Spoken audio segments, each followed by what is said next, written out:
হুজুর গৌসে পাক আব্দুল কাদের জিলানী বলেন, তো আমি তাহাজ্জুদের নামাজ পড়ার জন্য সুন্দর রজনীর সময় যখন বের হইলাম, ওযু করব, অজুটা করতে বের হওয়ার সাথে সাথে আমি গৌসে পাক আব্দুল কাদের জিলানী ওযু করে আবার আমার ঘরের দিকে প্রবেশ করতেছি।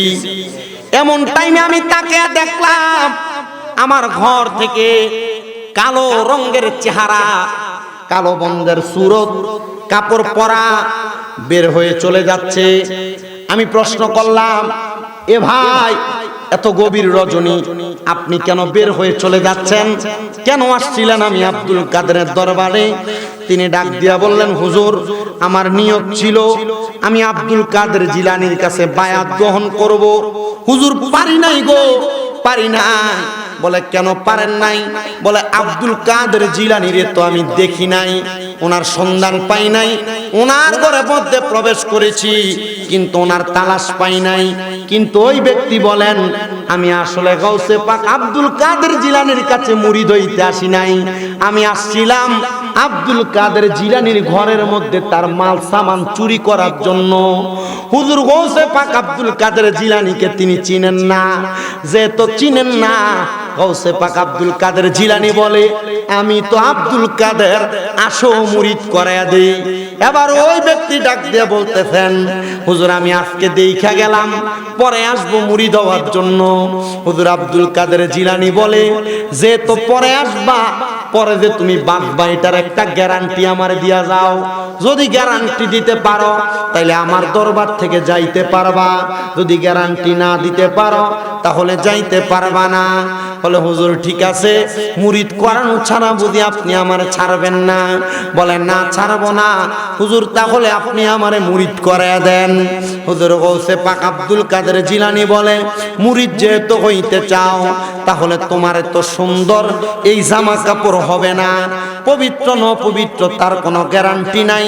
যাও, আমি আব্দুল কাদের আমার একটা পাঞ্জাবি তোমার হাদিয়া দিলাম, এই পাঞ্জাবি তোমার গায়ে লাগায়া তুমি সুন্দর করে ওযু বানাও, ওযু বানায়া আমার একটা টুপি, আমার একটা পাগড়ি তোমার মাথায় লাগাও। হুজুর গৌসে পাক আব্দুল কাদের জিলানীর একটা পাগড়ি মাথায় লাগাইলেন, সুন্দর একটা পাঞ্জাবি লাগাইলেন, আর ওযুটা বানাইলেন। এবার বলে, বাবা, এখন তুমি মুরিদ হইবা, আমি তোমারে দুইটা বিষয়ের উপর মুরিদ করাবো। বাবা, মনে রাখতে হবে, মুরিদ হওয়া, বায়াত গ্রহণ করা।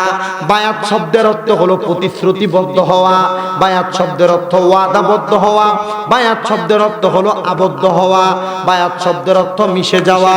যেই পীরের কাছে বায়াত নিবেন ওই পীরের কাছে ওয়াদাবদ্ধ হওয়া, ওই পীরের সাথে মিশে যাওয়া, ওই পীরের কথা অনুযায়ী চলা। কেমন বায়াত করায়? হুজুর গৌসে পাক ওনার ডান হাতটা কিভাবে বাড়াইয়া দিলেন আর বলেন, বাবা, তুমি তোমার ডান হাতটা আমার হাতের উপর রাখো। হুজুর গৌসে পাক বললেন, তুমি আমার সাথে বলো দুইটা বিষয় বায়াত। এক নাম্বার, কখনো 5 ওয়াক্ত নামাজ ছাড়বে না। 2 নাম্বার, কখনো মিথ্যা কথা বলবা না। বলে, হুজুর, বলবো না, নামাজও ছাড়বো না। দুইটা বিষয় বায়াত গ্রহণ করলাম, ওয়াদাবদ্ধ হইলাম, মুরিদ হয়ে গেলাম। হুজুর, এত কম বিষয় মুরিদ করাইলেন, আর কোন বিষয়ে কি বায়াত করাবেন না? বলে, আগে দুইটা বিষয় পরিপূর্ণ হইয়া আসো, এরপর অন্য বিষয় পরিপূর্ণ। আমরা মুরিদ হই, পীর আমারে কি বলে, এ কান দিয়া ঢুকাই, ও কান দিয়া বাহির করি। গৌসে পাকের মুরিদ কেমন মুরিদ? আসছে চুরি করতে, মুরিদ কইরা বাড়িতে পাঠাইতেছে। বলে, হুজুর ঠিক আছে, ওয়াদাবদ্ধ হইলাম, কখন নামাজ ছাড়বো না, আর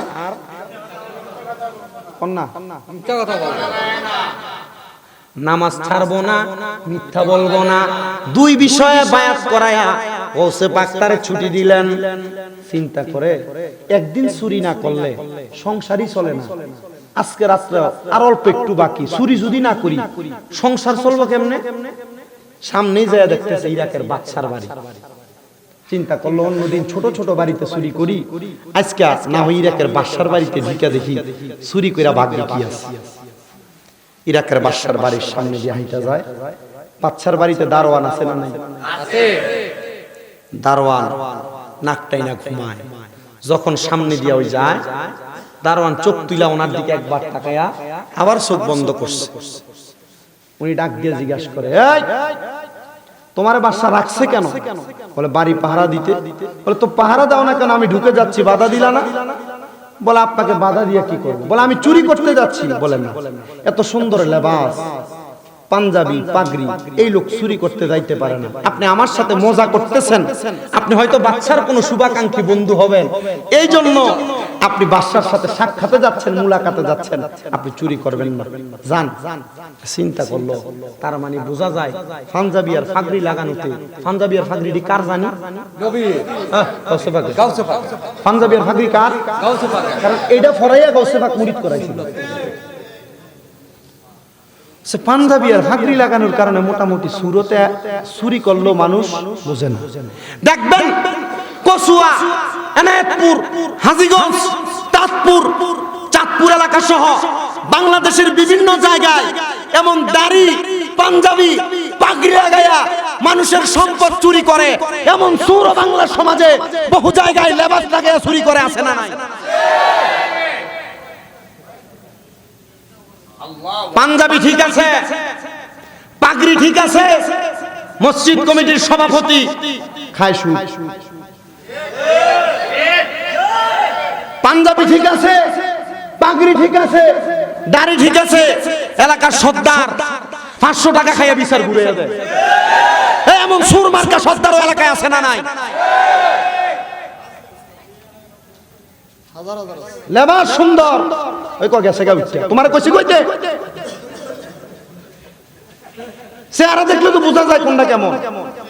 এক এলাকায় যে সুদের ওয়াজ করতেছি, 2-3টে উঠতে যায় গেছে, পরে দেখলাম আরো কয়েকটা উঠে জায়গা, পরে দেখলাম আরো কয়েকটা উঠে জায়গা।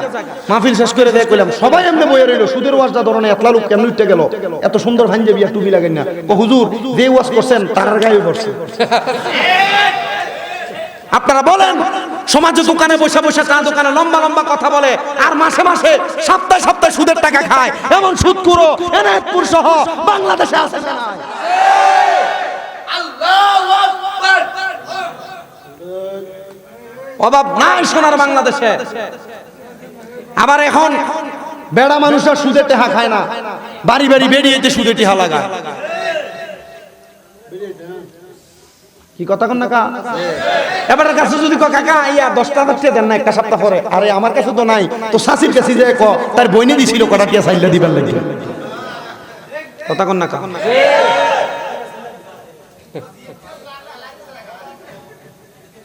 এবিটির কাছে গেলে ইয়া কাকি কটা টিয়া, আর কাছে তো আজ কোনো টিয়া নাই, আজির কটা টিয়া।